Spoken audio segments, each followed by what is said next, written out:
Trending ngayon, CJ Perez to Ginebra. Kasado na Robert Bolick and Ken Salado to NLEX. Tatlo ang kapalit. At ano nga bang totoong dahilan? Bakit mas pinili ng NLEX na kuhanin na nila via trade si Robert Bolick? So yan nga ang dapat nyong malaman. Kaya tara, atin ang agad talakayin yan.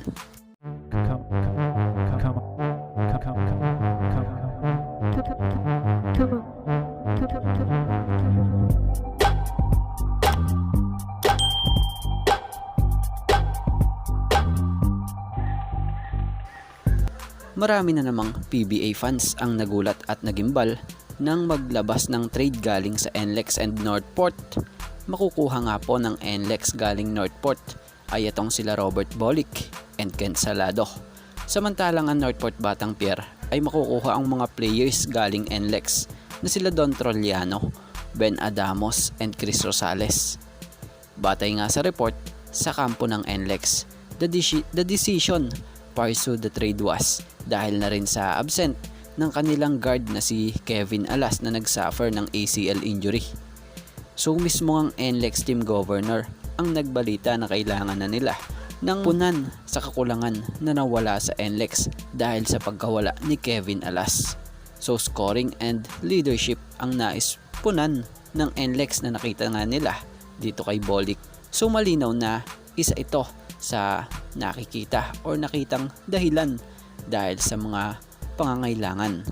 Kung titingnan natin para naman sa opinion natin, good move naman ito sa magkabilang kampo. Kung ang NLEX kailangan nila ng guard na scoring at ang Batang Pier naman, sa nakikita natin kailangan nila ng isa pang big man like Ben Adamos na pupwede pang power forward or sentro ng team. So batay nga sa report, PBA approval na lang ang iniintay dito kaya abangan kung ano ang mga susunod na magiging update pa patungkol dito. At bago naman tayo magpatuloy, baka naman po pwede ulit maka-request kahit isang pindot lang dito sa like.